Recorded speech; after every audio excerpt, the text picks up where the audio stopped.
This is the DTV Digest, the podcast that brings you news and reviews of films which didn't make it to the cinema. And now, here's your host, Mike Parkin. Hello everyone, and welcome to the DTV Digest, the podcast which brings you reviews of films which didn't make it to the cinema and instead went straight to DVD, Blu-ray or streaming media. I'm your host, Mike Parkin, and joining me this week is Richard Oz. Hello everyone. And Stephen Lockridge. Hello. And in this week's show, we've got a lot of films to get through. We're going to kick off with Rogue Hostage. Then we have Out of Death, a bit of Bruce Willis sneaking in there. Project Ithaca is a new sci-fi movie, as is Plurality, which I believe is from Taiwan. Don't check me on that. Yes, I believe it is. I think it was. More sci-fi in Settlers, which has Sofie Boutella in it. Our short shot is going to be Out of Mecca, and then we're going to wind up with our throwback, which is Legendary, starring a certain Scott Adkins and Dolph Lundgren. So without further ado, let's crack on. Our first review then is Rogue Hostage. Single father and former Marine Kyle Snowden, on a routine stop for his job in Child Protective Services, finds himself and a group of innocent customers trapped inside his stepfather's store. Yes, it's another Die Hard inner. And surprisingly, we haven't had a Die Hard in a Tesco's before, Rich. It's more like Die Hard in a Lidl.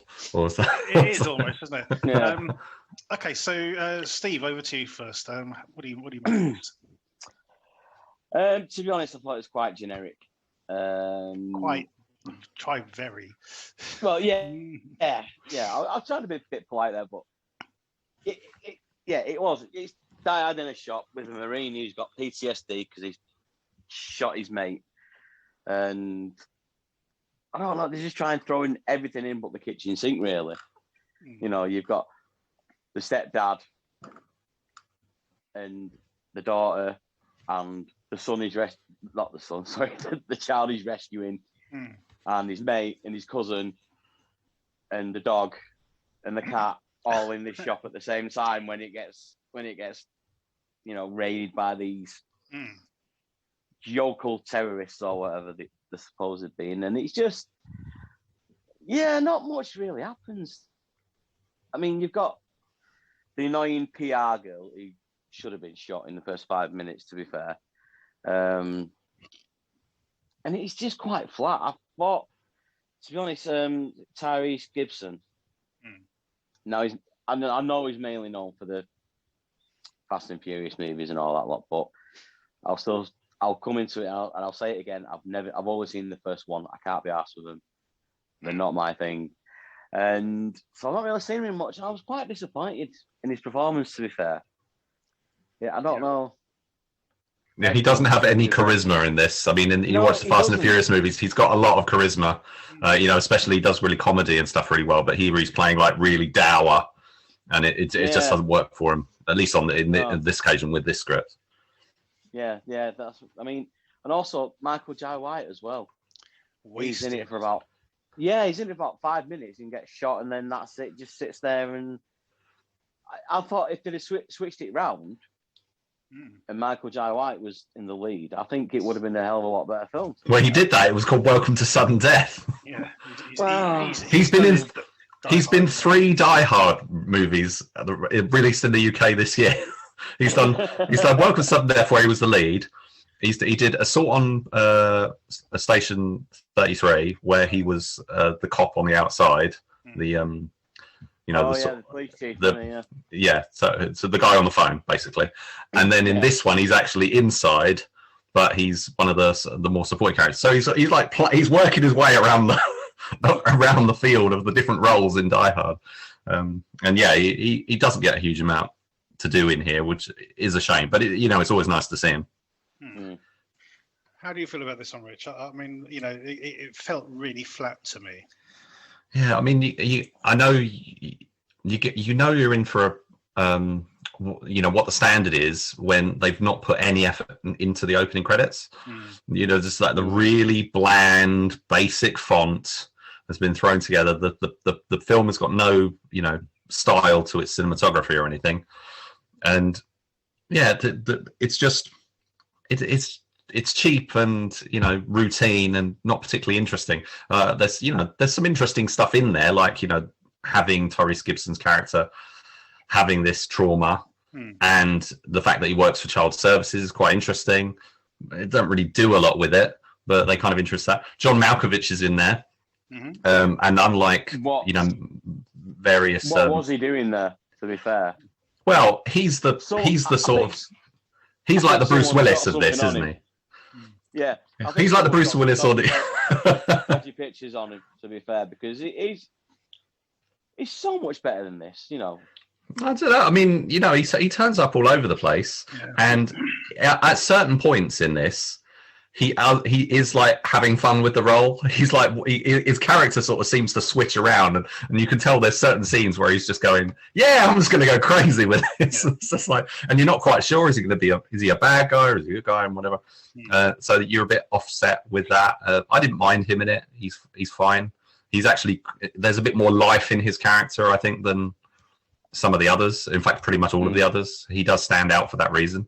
But the other thing I would say is it's just got really, really bad expository dialogue. It's really badly, really heavy-handed in establishing, all the characters and their, the relationship between Malkovich and Gibson's characters and stuff like that, and the supporting characters as well, because there's a whole ensemble. Tyrese Gibson's character is kind of sitting on the sidelines for a lot of it, and then kind of comes in for a couple of scenes. I mean, the location is a supermarket. It's all shot in daylight, so there's not really any atmosphere or tension in it at all. It's disappointing is sort of the the conclusion that I'm drawing on this one. Is I didn't really get much out of it at all, and I was really looking forward to it. It is a case of I think we've flogged this horse to death. The whole Die Hard inner, and when you're getting down to like a supermarket, especially one. I don't know if you saw the comedy series Superstore. That would have been a better location than this, but in fact, it might be the same location. I'll tell you what's better. I'll tell you what is better. Have you seen the Brooklyn Nine-Nine Die Hard ripoff? The Christmas one. Soup. Yeah. Yes, I saw that the other day. Funny enough, that was pretty cool. 10 times better than this. Yeah, definitely. And I'm a stickler for sort of the weaponry, the sort of tactical stuff, and the way the bad guys were holding their guns. As soon as they, if they were really to hold the guns like that and then pull the trigger, they'd end up breaking their nose. Basically, the recoil would just smash them in the face. It's poor all round, unfortunately. When the bad guy, the main bad guy, Egan Reyes, is played by Christopher Backus. I thought he was Adam Clayton for a moment. From Money You Plane. too. Yeah. Oh, Money Plane. Sorry. Yeah. Money Plane. Yeah. yeah. The edge, because he's got this. He's got very similar sort of staring eyes, and the hair and everything. So I thought, hang on, is that? But no, it's not. It's somebody else. But yeah, it's just flat. But the attempts at humor just don't work. The whole thing with the that assistant manager guy who turns out to be one of the baddies, and he's going, you got this coming to you and all this sort of stuff. And I mean, when he sort of jumps on the mobility scooter, obviously that's meant to be funny, but it's just sad. It's weird. Yeah, it does sort of lead into some of the more comical stuff that like they were doing with Welcome to Sudden Death. Where it kind of went sitcom. It didn't quite go to that degree, but they were definitely sort of leaning into that. Whatever. The funny thing is that they say, if you read up about the talk when they were sort of promoting it and that talking it up, they're trying to make it out like it's like quite a controversial film. Like, it's it's really controversial because it's about these white militants taking down a politician. It was like it was an interesting story that I wanted to get involved in, and people were trying to stop it getting made, whatever. And I was like, really? Maybe I don't know, but it's certainly not interesting in the film. No, the only controversial bit in the film is when the kid picks up the gun and shoots somebody. So that's about it. Okay, scores on the doors for Rogue Hostage. Steve? I'm going to go 5. Mm-hmm. And Rich? I'm going to go 4, I think. I think I'm going to join you on a 4. This is... We don't want to encourage this sort of shit, you know? Can I just one thing I forgot to mention, what's with the whole Catholic thing going on in the movie? Is it the fact that his character is a Catholic is like a really important thing. They're like crossing themselves and, you know, saying prayers and whatever it is. It's not like it's a religious film, but they've made that like a key character trait. I don't know why. I don't know what that was all about. No, but, I didn't understand that at all. Anyway, so 2 4s and a 5 for Rogue Hostage. Don't check it out.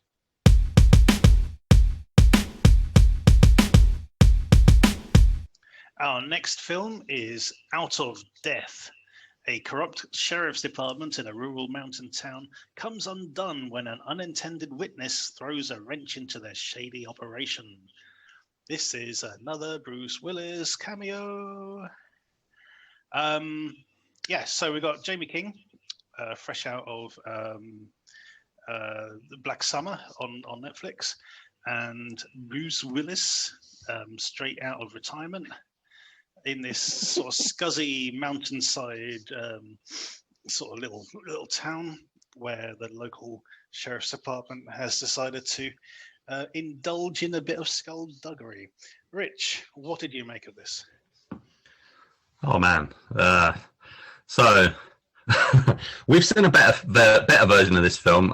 We've probably seen a couple actually, but Alone we discussed recently, which was a much better take on the woman goes into the woods and gets more than she not goes into the woods, but heads into the sort of wilderness and gets more than she bargained for and is hunted and stuff. Well, go on, you carry on. So I'll interject later. No. The other thing that is similar to both movies is they're also broken into chapters, which was quite interesting in Alone. But in this one, they seemed like they were doing it to be like Tarantino or something. I don't know. I didn't quite get what they were going for. But yes, so the problem here that we've got is Bruce Willis is, quite high type bill. He's like second billing. He's not he's second billed, and he's turning up for scenes and then buggering off again. And he's not even really doing anything interesting when he's in those scenes. And also, there's certain parts where it's like really blatantly, obviously a double doing most of the, walking around. So there's a whole bit where his character goes back to his house, and the whole scene is like is shots from the back of his double. You can see it's like it's obviously not even the back of his head. It's a total Steven Seagal type scene. I was going to say. And but the problem is, he turns up for these scenes and it's pointless. He meets up with Jaime King's character, and they go, "Oh well, let's get to know each other, and let's tell each other our stories and whatever." And I'm like, this is the most badly written, worst exposition ever. It's like, what they've just gone. We don't know how to set this up, so we're just going to say, yeah, I'm going to give you my backstory for no real reason whatsoever, just because we got to pad out some time. But I'm not actually going to put any.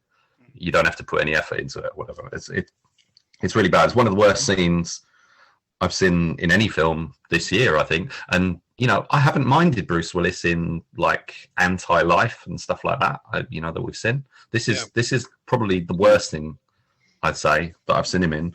And it wouldn't be so bad if everything else was okay. But it feels like it's been shot in someone's garden. The location has no production value, no scale to it. It's just like looks like a couple of dangly trees and stuff, and it doesn't really move. The action doesn't really move between many locations. The villains are not very good. I'm gonna pass that over to you for a minute before I say any more. While you calm down, No, I totally agree with you. This was a chore to watch, and it starts with my favourite pastime, my favourite genre trope of in media res. where they sort of show you a scene out of context from later in the film, and you're like going, "Oh, I wonder what that's all about." Then Bruce Willis sort of holding two cops hostage. I wonder what's going on. Which is about as much as he did in the whole film. You know, Jaime King is the brackets star of this, the main protagonist. She gets all the sort of main action bits. And I thought she was okay. And she's just got nothing to work with, is she? Really? The main sort of the main instigator of what happens is this sort of female cop who finds out her boyfriend is wearing a wire, and it all kicks off. I thought she was actually pretty decent in those sort of early scenes. And I like the sort of scuzziness of it, you know, this sort of small town sort of bullshit, basically, that's sort of going on. Well, they're sort of leaning a little bit, and it feels like, you know, it almost might go a little bit Coen Brothers or something. Yeah. But you know, they just don't. They can't back it up. They can't. I mean, there's a couple of. It does start out quite promising, that scene, and you know, the payoff is quite good and whatnot. But that's one of the highlight. One of, you know, very few highlights in the movie, I think. That scene. Yeah, absolutely. It kind of goes downhill from there. Yeah, and as you say, the location, you know, is pretty dire. They spend a lot of time at that cabin, going back to it. Even the bad guy turns up and has a look around the cabin. At one point, you know, we spend a lot of time in this person's cabin. But yeah, and what's with the CGI bullet? Do you remember that bad CGI bullet? What's that all about? Why'd they throw that in? That's really weird. Doesn't fit the film at all. No, you're right. The film that this reminded me more of than Life was a film that's currently on Prime called Range Runner. Yeah. About this young woman who does these sort of marathons along the Appalachian Trail in sort of memory of her father, and she sort of comes across these sort of bank robbers on the trail. I thought that was a much better film than this, and you know, use this location a lot better. Oh, that was that film had the woods in that was a really good location. I mean, it was quite a low budget film. Probably, to be honest, it probably cost a lot less than this. Yeah. Because they didn't have to play Bruce Willis. Didn't have to play come in and stars or anything. You know, But yeah, that was quite a decent movie and more decent location. And this one, they just can't. I don't know what I think. Yeah, they didn't do a very good job of this one, unfortunately. Did you see how many executive producers there were at the start of the film? There's like 20 or 25. It's like executive producers. Like, the credits take forever. Couldn't believe it. This is quite common for. This is one of Randall Emmett's productions. This is the Emmett Furler Oasis films. Yeah. What do they call them? There's a blokes film. No, geezer features. This is one of those geezer teasers. These are geezer teasers. The Vulture article was sort of calling them the geezer teaser. The geezer teaser sort of thing, yeah. So and it's quite funny, you know. We were just talking about, you know, Rogue Hostage, which has got the likes of John Malkovich in it, as if that's going to sort of entice a few more people to come and you watch your film by having John Malkovich in it, and you know, as opposed here we got Bruce Willis. But it works though, doesn't it? That's the problem. Unfortunately, yes, it does. So, scores on the doors for Out of Death, Rich. It's going to be a 3, I think. I mean, I think even that's being generous. It's films like this which give excuse me. Let's say that again. You know, it's films like this which give DTV a bad name. Unfortunately, it's got a really obnoxious soundtrack as well. Yes, actually, no, I disagree. I kind of dug the soundtrack. The sort I hated the soundtrack. Rock kind of thing going on. I was really self-conscious and didn't work for me at all. I thought it was different enough to sort of warrant a certain amount of respect. The soundtrack, but there you go. Okay, so what was it from you? A 3? 3 from me. Yep. Yeah, I'm going to go a 4. So a 3 and a 4 for Out of Death. I think that says a lot.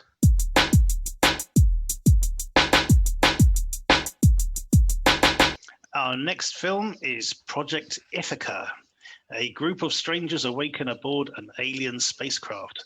Divided, they will die. Together, they can find a way home, so says IMDb. Okay, I've seen half of this film, so I'm going to throw this straight over to Rich. I've seen the whole thing, but I'll be honest, I didn't engage with it particularly well. I thought that, it's mostly a bunch of characters in a room together having various conversations and where are we, what's going on, a bit of a cube kind of thing. And revelations come out and there's flashbacks and stuff that sort of fleshes it out. Science fiction story, different people, different time zones. There's some interesting ideas and stuff in here, but it just wasn't grabbing me very well. So I disconnected from it quite quickly, unfortunately. Do you know there's that science fiction, low budget British science fiction movie we covered ages ago called Invasion Earth? Yep, Invasion Planet Earth. Yeah, that's kind of what this reminded me, without the without the tightness, and without the interest. Because no, I see where you come from, because I was sort of having the same sort of thing sort of popping into my head. I mean, it's quite different, but in certain respects there are some similarities. Yeah, because it sort of flashes around, as you say, the different time zones, and people find themselves in different environments and things, but it's still linked together. And yeah, that's it did remind me of that. Was it Simon Cox's film? Yes. Yeah. But I felt he's had more imagination going for it, but there you go. Steve, what do you make of this one, mate? I think I enjoyed it a bit more than you two, to be fair. Like Rich was saying, it's basically set in one. It's kind of like a one location alien invasion type thing. And I think to me, it went very hard sci-fi. There's quite a lot of, when they're explaining stuff, that just goes, basically went over my head, to be fair. Like neural pathways and all this kind of stuff going on. But I did enjoy it. I thought the effects were quite good. The slithery, slimy tentacles and stuff like that, and I actually enjoyed the performances as well. The other one that I didn't really like was the supposed Cockney guy. I thought he was a bit over the top, but everyone else I thought was actually quite good. Yeah, he was. I mean, his performance was quite fun. I thought that did sort of liven it up a bit for me at times. I didn't mind that. Yeah, it took me out. He took me out of it a little bit, if you know what I mean. He just didn't sit well with the rest of everyone else, the level that they were on. But I quite like the interactions. The thing. I just think if this was a short film, I would have probably got on well with it, but stretched over an hour and a half, or nearly an hour and a half, I just thought it was a bit. It just couldn't hold my interest, unfortunately. I can only speak for the first half of the film. As I said, I only seen the first half, and I have to admit, some of the sort of dialogue scenes, I thought worked really well, especially right at the beginning, when you got the sort of commander guy sort of talking to the girl. Who you think is like an AI or something, and he's sort of asking a sort of various sort of supposition style questions, which I thought was really interesting. I thought that was sort of quite well written. I don't know if it sustained that all the way through. Yeah, I mean, it kind of does. It, like I say, it is well written, but it does go quite hard in the sci-fi. It's not your like Tomorrow War type thing or anything like that. It's more, I don't know, say Dune or something like that in a way, if you know what I mean. Because it don't explain. It just tells you it. Doesn't explain it. It's just there we go. That's what's happening. Yeah. This is how it is. This is what's how the things are connected and stuff, and just runs with it. It doesn't stop for anything really. But like I say, I think I did enjoy it slightly more than you guys. Okay. Yeah, it's a Canadian sci-fi movie in a similar vein to the aforementioned Cube, which was also a Canadian movie. So if you're going to watch a movie with this kind of plot, I would probably steer you towards Cube if you haven't seen it, or potentially one of the sequels. Yeah. But I think, for the serious sci-fi fans, it's probably I think you'll find something in here. You'll find something interesting that you won't see in some other movies. It's not a bombastic movie at all. It's it's very sort of, I don't want to say stagey, but it's that kind of conversation driven story. It's ideas driven rather than spectacle. Yeah. Do you think it over relied on its sort of black oil and tentacles? Not really. A little bit. I'd say a little bit, yeah. But there's a couple of scenes near the end where it doesn't use them. Okay. It's more like not a dream sequence, but it's not the aliens in that form kind of thing, if you know what I mean. Okay. And yeah, that bit works for me, to be fair. Cool. All right. Well, I'm going to abstain from voting for this one. So scores on the door, Steve? I'm going to say a 7. Wow, cool. Wow. And Rich? Just because I didn't engage very well with it, I'm going to go on a 5. Awesome. Okay, a 5 and a 7 for Project Ithaca. Go check it out.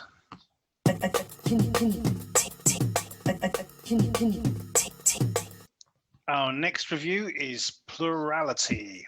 A man who wakes up from a coma to find himself uploaded with the minds of 4 dead serial murder suspects. These hold the only clues for the police to track down the last surviving victim. Okay, so a Taiwanese film, bit of action, bit of sci-fi going on here. Steve, what did you make of this one?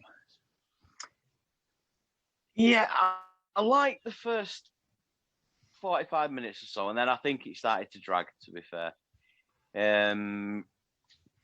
At first, it's quite an intriguing prospect, and it's going quite well, and then it just kind of runs out of steam in the last half of it, and then it kind of evolves into like a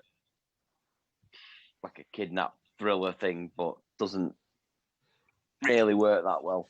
I thought the performance was good. I thought the look of it was really good as well, especially in the in a mine scenes and stuff like that. But it just ran out of steam and just died off a cliff. To be fair, at the end. Rich, what did you make of this?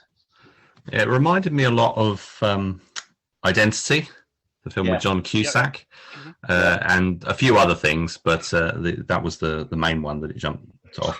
It does, yeah, I agree with Steve. It kind of starts out as one thing and then sort of changes into something else. I mean, it starts in the second half. It sort of really leans into some action, which just sort of doesn't quite fit. I mean, I quite like some of the choreography, and that was quite fun, and some of the action, the whole the opening with the bus exploding and stuff is quite interesting. The setup, and there's the sort of motivation is a missing child to be. So there's a lot of threads in there, and the whole the sort of identity-ish, different personalities, schizophrenic sort of thing they're doing, and how they present that. Trying to show. So, for example, they'll show the character. And then later they'll reveal actually, that's the actor, and then sometimes it's the actor, and the mannerisms of the performance change, which is all very clever. Good performance there, but sometimes they'll actually show the character they're playing as they were, they were portrayed in the opening bus sequence and stuff. Yeah, it's fine. It's all right. I wasn't massively involved in it. There's a little bit of a Nolan kind of thing going on there as well, but it's probably leaning a bit more to, in terms of sci-fi, it's, leaning more into that sort of real world, Inception, Tenet kind of thing, I would say, rather than anything too grand. It's not really. It's one of those kind of 5 minutes into the future kind of sci-fi stories, rather than anything sort of really outlandish that you could have done it with. You could have done it in a fairly contemporary setting with a little bit of a dreamscape sort of stuff that they could have thrown in, that make it more contemporary. But yeah, it's I think I don't think I've seen I've certainly not seen many Taiwanese movies, and I don't know if I've ever seen a Taiwanese sci-fi movie. So it's quite interesting on that level. It's it was fine. I haven't really got much more to say about it than that. No, my issue here is the pacing. Really, I mean, it's 1 hour 47 minutes long. It did feel way too long for the material. But as you say, there's this smattering of action going on. The intrigue around the who's part of the gang, who kidnapped this girl. That stuff all really works well. And then the sort of the multi-layered memories of the main character, sort of blending together, makes it quite interesting. But it's just you just get these lulls. Anytime you're sort of trapped in this sort of dreamscape, it just sort of slowed right down, unfortunately. But a reasonable effort, I think. Yeah, there's one bit where it basically turns into an advert for Audi with like a pop song. It's like it's action sequence with like a chase sequence with this weird pop song choice. It just sort of feels like you're in a different movie for a few minutes. I didn't quite get why they were doing stuff like that. It's just a bit random. It's just all at odds with the tone of the rest of the movie, I felt. Yeah. But yeah, other than that, scores on the doors. Steve? I'll go 6. And Rich? Yeah, I'm going to give it a curiosity value 6. I think I'm joining you two on a 6 for this one. It's just sort of bubbling under, I think, sort of what we would consider to be a recommendation. But it's there is curiosity value there for sure. So go check it out. That's 3 6s for Plurality.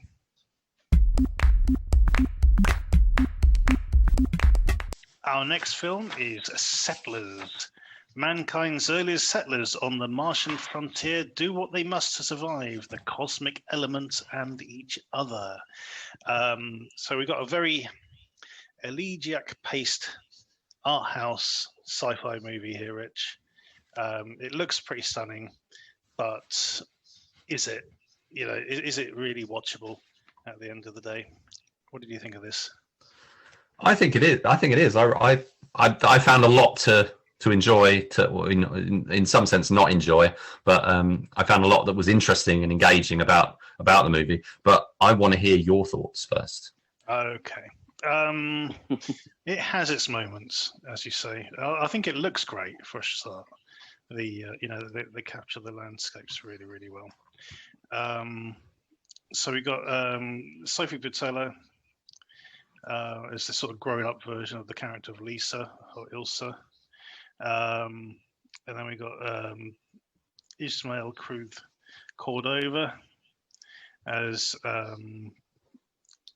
sort of Jerry. He's the guy who supposedly grew up on this sort of like plantation that sort of Sofie Boutella's character's taken over. But yeah, he's got a very sort of bleak outlook on everything. It's okay. I think that's about as good as I could recommend it. Would you call it a Western? No, I'd call it an art house Western. Yeah, it definitely leans into the Western kind of aesthetics, though. Yeah, that sort of thing. But I think that's a bit of a cheat. It's a bit shorthand. But yeah. So, okay. Did you recognize Johnny Lee Miller?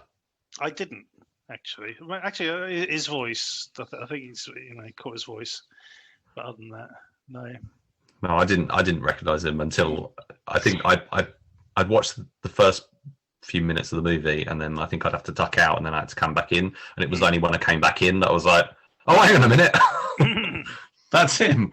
Because I did not recognise him at all. It's quite, but he's not in the movie that much. No, it's more about quite prominent, but you know.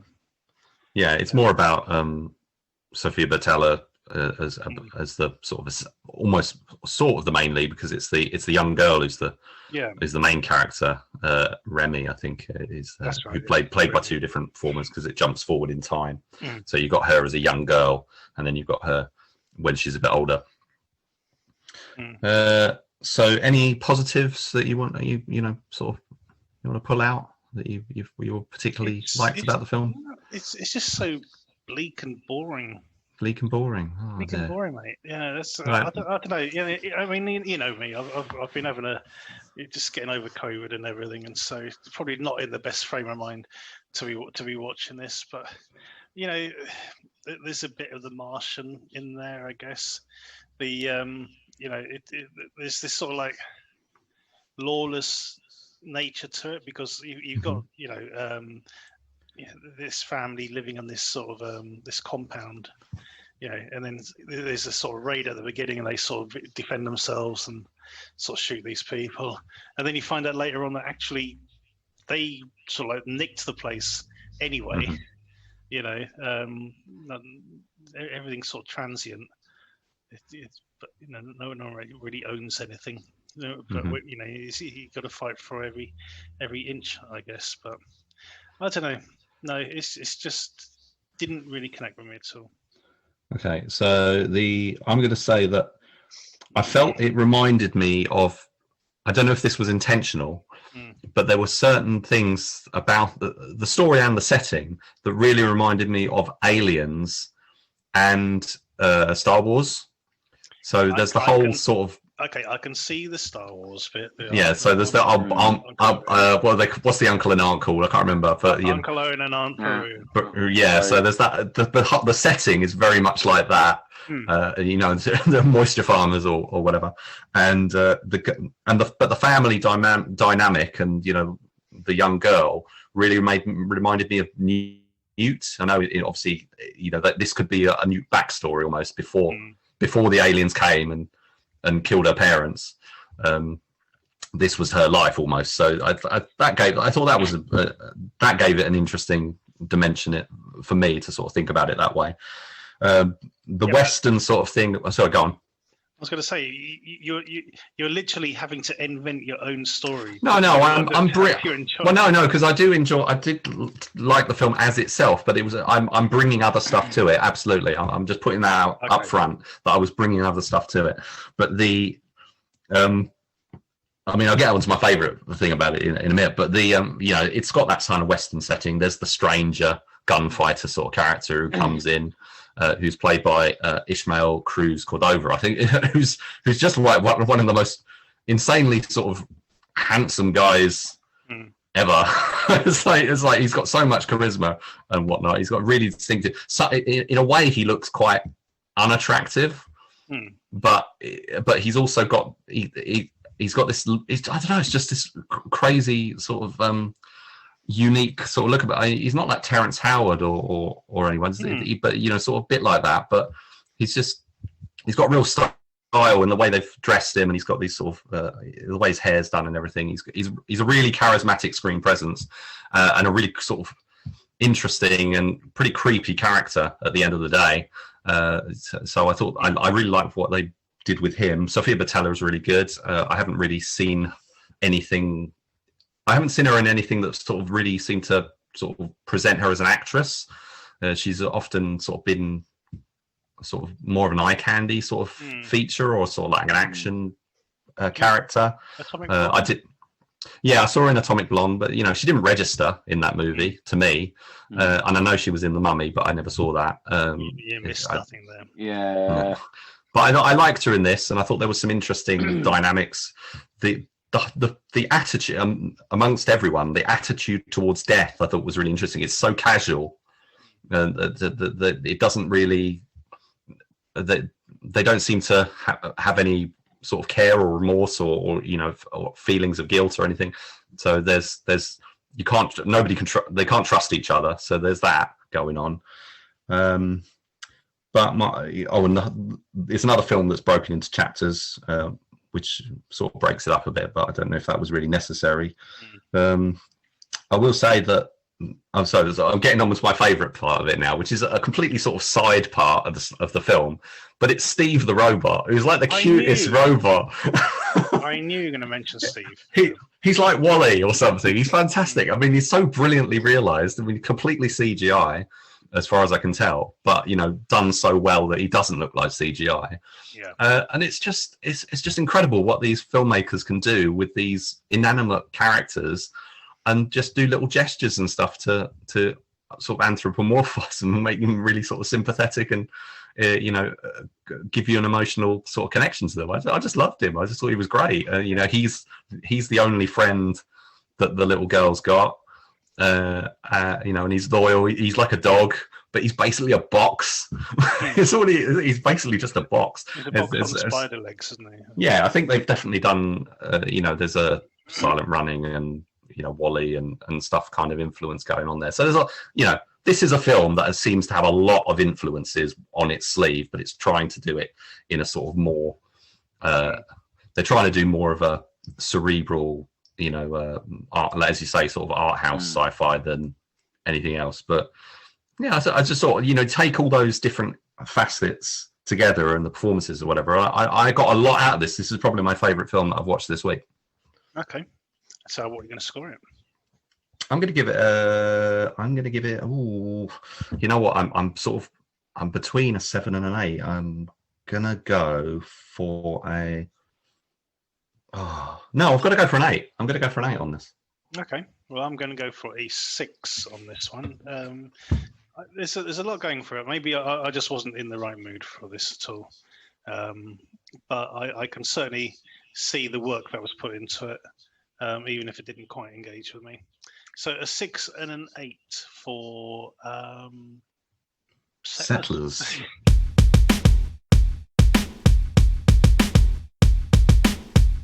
Our short shot this week is Out of Mecca. Okay, so this is what IMDb says for this film.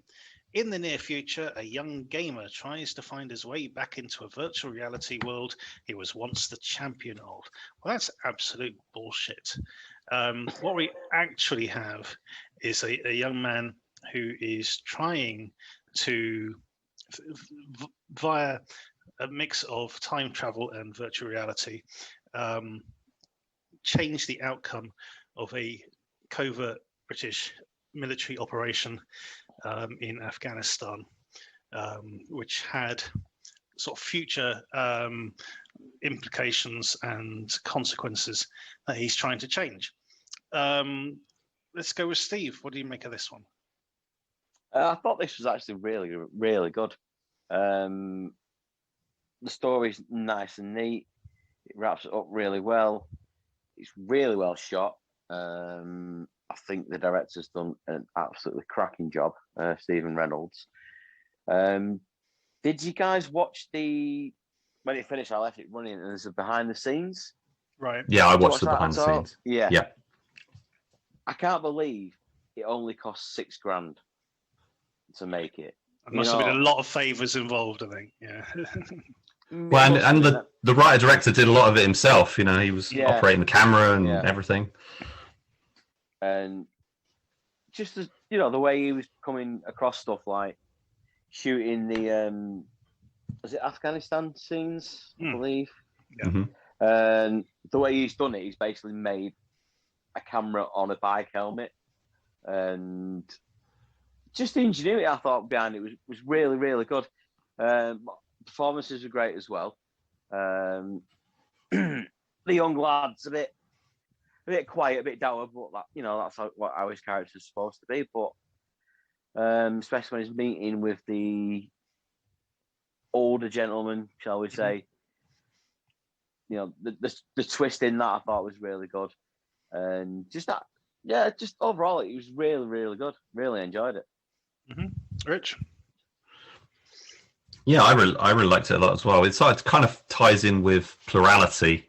It's got a bit of a, the story's kind of a quantum leap kind of thing, and it and sort of tied in with I don't know what's the best sort of thing to compare it to, of like a Groundhog Day or not a Groundhog Day, like Edge of Tomorrow or something where, he keeps reliving, he keeps having to go back and relive the same thing. Getting a bit further every time when he's sort of learning from his mistakes, etc. Yeah. So it's got that going for it. The action and everything is really well directed. It's the filmmaker Stephen Reynolds is very experienced. He's made this is a short film, 40-minute short film that he's made. So he can sort of do what he wants and exercise control and everything. But he's made many features. He started out with a film called Vendetta with Danny Dyer, which has, funnily enough, just come on Netflix. And then he's done other stuff in America with WWE wrestlers, like he did 12 Rounds 3 Lockdown, which, funnily enough, has just come on Amazon Prime. And he did a film with Edge, Adam Copeland, called Interrogation. Yep, seen that. And so he knows what he's doing, and when he's sort of taken all that experience, and he said, right, no, I actually want to do more of a Robert Rodriguez kind of thing. So he's kind of done the opposite of Robert Rodriguez, and he's gone in and said, okay, I've got this experience and whatever. I've made movies for other people. I've made movies within the system. What I want to do is make the film I want to make the way I want to make it, and see how it comes out. And and he's put his heart and soul and money into it. And I think I agree. It's really well done and really well executed. The first person shooter kind of stuff works a lot better than perhaps in other films that we've seen that in. It's all shot at like an airsoft sort of group location where for like practicing for military exercises and stuff. That all works really well. The locations, everything's quite convincing enough. The sci-fi elements are not are fairly underplayed. It's definitely, again, more of a 5 minutes into the future-ish kind of thing. And I can't fault it. As I would say, yes, with Steve, that the lead actor, he's good, he's fine, but he's not quite he's not a very powerful presence. But that's kind of the point, is he's kind of this vessel, and but the way he sort of plays the conflicts and stuff of what he's going through, because almost a bit like in Plurality, he's kind of being influenced by other, mixing with other personalities. It's one of the, I think we've seen it in some other films or whatever, where he becomes obsessed with this kind of mission, which isn't really his mission. It's kind of somebody else's. But it becomes his. It becomes something that he cares about because of. I'll tell you another film like this is the Kevin Costner film Criminal. Yeah, that's probably one of the ones I'm thinking of. Yeah, where he ends up with like Ryan Reynolds memories and things. Yeah, he ends up sort of like caring about Ryan Reynolds' wife and things. Yeah, it's pretty cool. I thoroughly enjoyed this. I was complaining earlier about the sort of tactical stuff in Rogue Hostage, but in this one, you really get the impression you're with a proper bunch of squaddies on a mission. The sound effects are superb. The point of view that the cameraman has. I've seen so many. This first-person shooter kind of set up for films, and it just does not work. But this really did work. You could see who he was shooting at.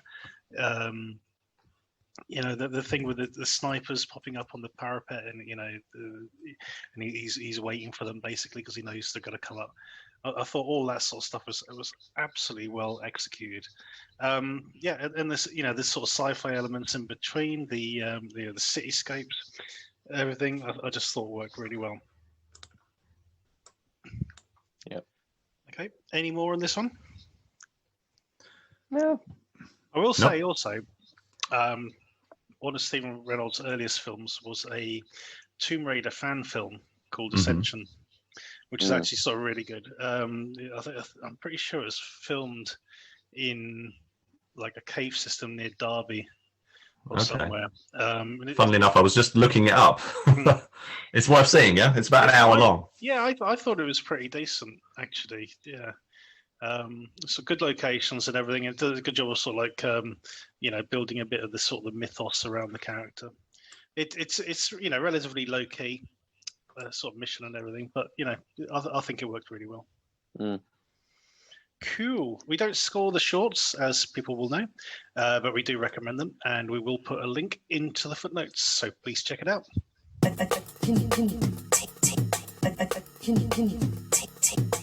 Our DTV throwback this week is legendary.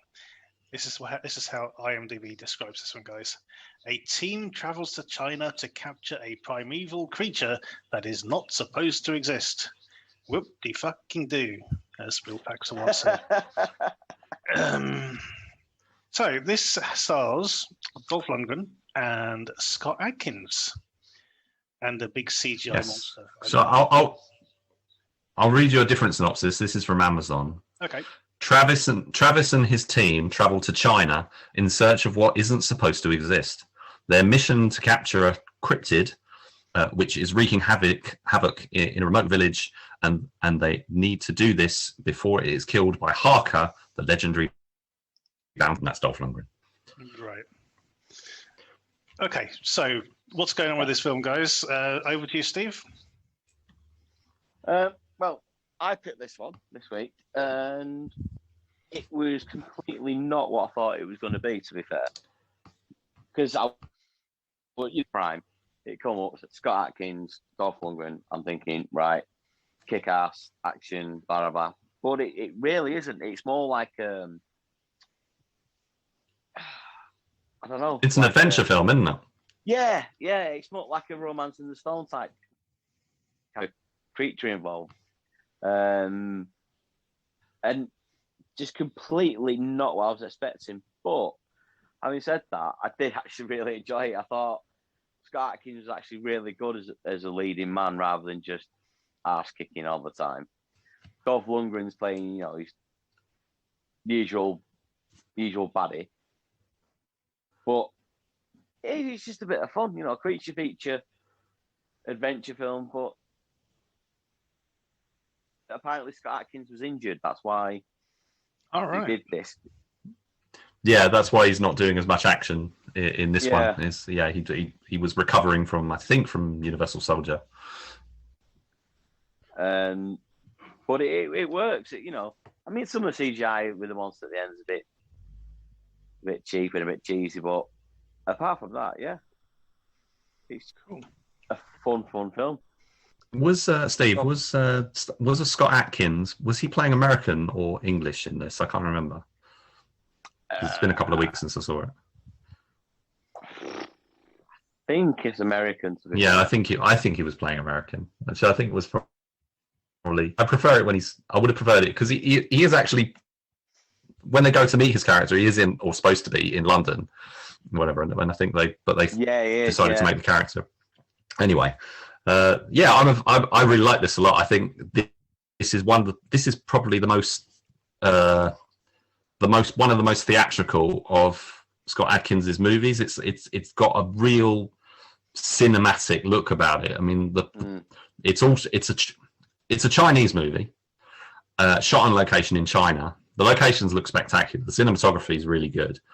I think it's quite low budget, but they've used the budget quite well. So it doesn't have maybe the big epic action sequences and stuff that some people might be expecting, but within its limitations, I think works well. I don't mind the CG. Some people have complained, a fair amount of people have actually complained about the monster and stuff. I didn't have a problem with it. I don't mind it. I thought, Scott Adkins and his team, there's a lot of charisma there. There's a lot, there's the interplay and banter and stuff all works really well. The adventure sequences work nicely. It's almost family friendly, but there's a couple of sort of quite scary bits and that. But I suppose that's par for the course. So if kids are watching things like Jurassic Park and stuff, that's much more frightening than probably anything in this. So I'd put it alongside maybe something like Mike Hughes' Coronado. I'd probably say it's in a similar vein to that. It's a completely different kind, but similar vein of that kind of adventure sort of film. Well directed.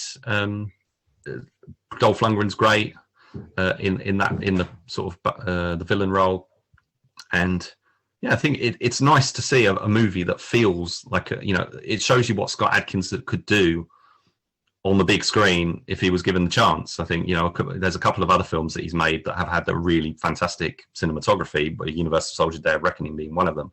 But this is probably the one film that he's made that really shows his mainstream potential as a leading man. And it's a real shame that unfortunately the film was a real bomb and not many people saw it. And it's kind of tucked away. It wasn't like many Scott Adkins films in the UK. Actually, it was not marketed very well. And I think it deserves more of a chance. Cool. Yeah, I unfortunately haven't had a chance to watch this just yet, but it's on my list to check out with my son. I'm sure he'd enjoy it. Okay, we don't score the throwbacks, but we do recommend them. This is on Amazon Prime at the moment, so go check it out. And that is the end of this week's show. So thank you to Rich and Steve for joining me. Good to have you back. Yeah. You'll find the trailers for all the films we've been talking about tonight in the footnotes, so please have a look, as well as the link to the short shot itself, Out of Mecca. So please have a look at that. It is rather excellent. And as we said, Legendary can be found on Amazon Prime at the moment. So thank you for listening, and tune in next time.